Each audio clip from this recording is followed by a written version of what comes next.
नमस्कार साथियों, मैं वीरेंद्र सिंह। आज मैं आप सभी के सामने ईपीएस 95 और पेंशन सुरक्षा से जुड़ी बेहद गंभीर, एक्सक्लूसिव और आंखें खोल देने वाली रिपोर्ट लेकर हाजिर हुआ हूं।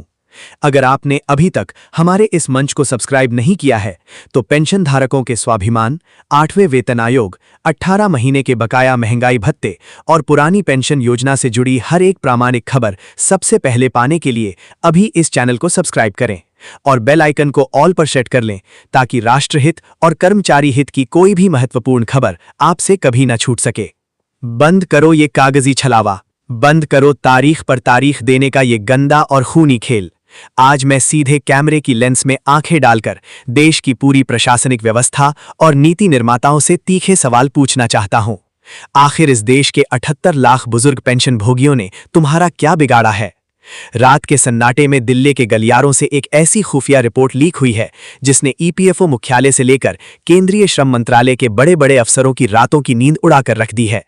जो लोग सोशल मीडिया पर भ्रम फैला रहे थे कि ईपीएस 95 का ये महान आंदोलन अब ठंडा पड़ गया है या पेंशन भोगियों की मांगें ठंडे बस्ते में चली गई हैं, वे आज अपने कान खोलकर सुन लें। जब तक आपका ये भाई वीरेंद्र मैदान में सीना ठोक कर डटा हुआ है, तब तक इस देश के मजदूरों, कर्मचारियों और पूजनीय बुजुर्गों के हक की आवाज को दबाने की औकात किसी भी अधिकारी या भ्रष्ट व्यवस्था में नहीं है।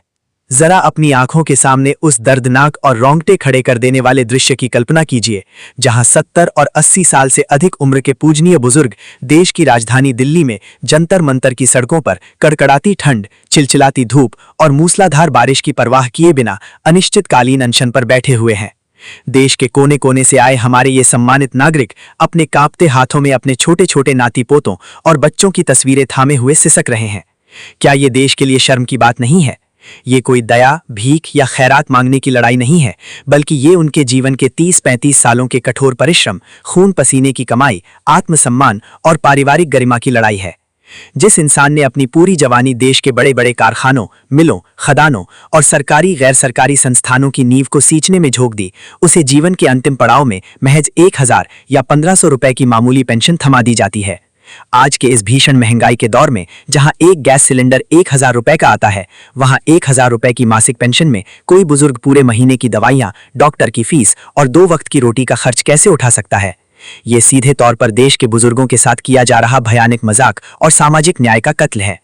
अब जरा उस लीक हुई गोपनीय आंतरिक ऑडिट रिपोर्ट के उस सनसनीखेज आंकड़े का गणित बहुत बारीकी से समझिए जिसने व्यवस्था के झूठ को नंगा कर दिया है। ईपीएफओ के जो बड़े बड़े अधिकारी अब तक संसद की कमेटियों के सामने और मीडिया के कैमरों पर यह सफेद झूठ बोलते आ रहे थे कि अगर न्यूनतम पेंशन को 1000 रुपए से बढ़ाकर 7500 रुपए प्लस डीए किया गया तो ईपीएस 95 का पूरा फंड पूरी तरह दिवालिया और कंगाल हो जाएगा, उसी जांच रिपोर्ट ने उनके उस पूरे झूठ का पर्दाफाश कर दिया है। इस रिपोर्ट में साफ साफ खुलासा हुआ है कि ईपीएफओ के पास जो सस्पेंस अकाउंट्स, इनएक्टिव पीएफ खाते और अनक्लेम्ड कॉर्पस पड़ा हुआ है, उसकी कुल रकम कोई छोटी मोटी नहीं बल्कि पूरे 3 लाख करोड़ रुपए से भी ज्यादा की है। जी हां, आपने बिल्कुल सही सुना, 3 लाख करोड़ रुपए से अधिक की विशाल धनराशि ईपीएफओ के दफ्तरों में धूल फाक रही है। ये वही पैसा है जिसका अरबों रुपए का मुनाफा और ब्याज हर साल बड़ी बड़ी वित्तीय संस्थाओं में घूमता रहता है। लेकिन जब हमारे देश के बुजुर्गों को उनके बुढ़ापे का जायज हक देने की बात आती है तो ये निर्दयी व्यवस्था तुरंत रोना रोने लगती है कि हमारे पास तो बजट की कमी है और तिजोरी खाली है। राष्ट्रीय संघर्ष समिति यानी एनएससी के ऊर्जावान कमांडर अशोक राउत जी के नेतृत्व में अब देश भर के 78 लाख से अधिक पेंशन भोगियों ने इस तानाशाही के खिलाफ आर पार के महासंग्राम का अल्टीमेटम जारी कर दिया है। हमारी स्पष्ट और न्याय संगत मांगे बहुत साफ हैं। न्यूनतम पेंशन को तुरंत प्रभाव से बढ़ाकर 7500 रुपए प्लस डीए किया जाए। बुजुर्ग पेंशनरों और उनके जीवन साथी को 5 लाख तक के मुफ्त इलाज की पूर्ण चिकित्सा सुविधा यानी सीजीएचएस और आयुष्मान भारत से सीधे जोड़ा जाए। कोरोना काल के दौरान रोके गए 18 महीने के बकाया डीए एरियर का 8% ब्याज के साथ तुरंत भुगतान किया जाए। 8वें वेतन आयोग का बिना किसी देरी के तत्काल गठन हो और देश भर में नई पेंशन व्यवस्था की अनिश्चितता को समाप्त करके पुरानी पेंशन योजना यानी ओपीएस को पूर्ण रूप से बहाल किया जाए। इस संघर्ष के बीच अब देश की सबसे बड़ी अदालत यानी हमारे माई बाप सुप्रीम कोर्ट का वो ऐतिहासिक, कड़क और क्रांतिकारी रुख सामने आ चुका है जिसने ईपीएफओ के महंगे वकीलों की बोलती बंद कर दी है। माननीय सुप्रीम कोर्ट ने अपने मील के पत्थर साबित होने वाले फैसले में बहुत सख्त लहजे में स्पष्ट कह दिया है कि पेंशन देश के किसी भी कर्मचारी के लिए कोई दया या भीख नहीं है, बल्कि ये उस श्रमिक का एक संवैधानिक और मौलिक अधिकार यानी फंडामेंटल राइट है जिसे उसने अपनी पूरी जिंदगी ईमानदारी से नौकरी करके कमाया है।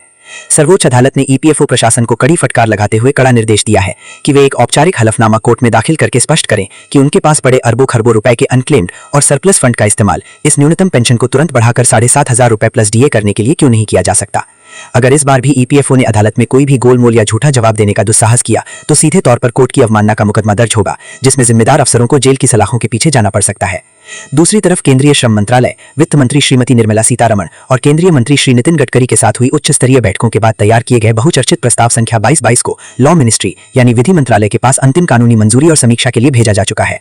इसके साथ ही प्रधानमंत्री कार्यालय यानी पीएमओ के सीधे हस्तक्षेप के बाद एक बेहद व्यावहारिक इमरजेंसी पेंशन फॉर्मूला भी तैयार किया जा रहा है। इस नए अंतरिम फॉर्मूले के तहत न्यूनतम पेंशन को सीधे 1,000 रुपए के कलंक से मुक्त करके 5,000 रुपए के बेस प्राइस पर फिक्स करने और उसे सीधे all India consumer price index यानी महंगाई भत्ते से लिंक करने का ठोस प्रस्ताव शामिल है, ताकि देश में जैसे जैसे महंगाई बढ़े हमारे बुजुर्गों की पेंशन अपने आप स्वतः बढ़ती चली जाए। लेकिन इस पूरे न्याय के रास्ते में सबसे बड़ा रोड़ा और असली दुश्मन वो भ्रष्ट कॉर्पोरेट ब्यूरोक्रेटिक नेक्सस और लाल फीताशाही है, जो बीच 25 साल पुराने सर्विस रिकॉर्ड गायब होने, कागजी विसंगतियों या ऑनलाइन पीएफ पोर्टल में तकनीकी खराबी जैसे बेतुके बहाने बनाकर हमारे बुजुर्गों को दफ्तर दफ्तर धक्के खाने पर मजबूर करती है। ये तानाशाही और संवेदनहीन रवैया अब इस देश में बिल्कुल बर्दाश्त नहीं किया जाएगा। मेरे जांबाज साथियों, अब समय आ गया है कि हम अपनी अटूट एकजुटता से सत्ता के अहंकारी गलियारों को हिलाकर रख दें। आज आपको अपने अधिकारों की इस महान रक्षा के लिए नीचे दिए गए कमेंट सेक्शन को एक कुरुक्षेत्र बना देना है। अभी के अभी नीचे कमेंट बॉक्स में अपनी पूरी अंतरात्मा की आवाज और ताकत के साथ टाइप करके लिखिए, तारीख बदलने का खेल बंद करो, 7,500 रुपए प्लस डीए हमारा अधिकार है और हम इसे लेकर रहेंगे। इस वीडियो को बिना एक सेकंड भी गवाए देश के हर एक पीएफ दफ्तर, लेबर यूनियन, औद्योगिक संस्थान और अपने सभी पेंशन भोगी भाइयों के व्हाट्सएप, फेसबुक और टेलीग्राम ग्रुप्स में एक तूफान की तरह शेयर कर दीजिए। वीडियो को एक बड़ा लाइक देकर अपनी चट्टानी एकजुटता दर्ज कराएं और पेंशन, 8वें वेतन आयोग तथा सामाजिक सुरक्षा से जुड़ी हर एक बारीक और प्रामाणिक रिपोर्ट को सबसे पहले देखने के लिए तुरंत इस चैनल को सब्सक्राइब करके बेल आइकन को ऑल पर सेट कर लीजिए। जय हिंद, जय भारत।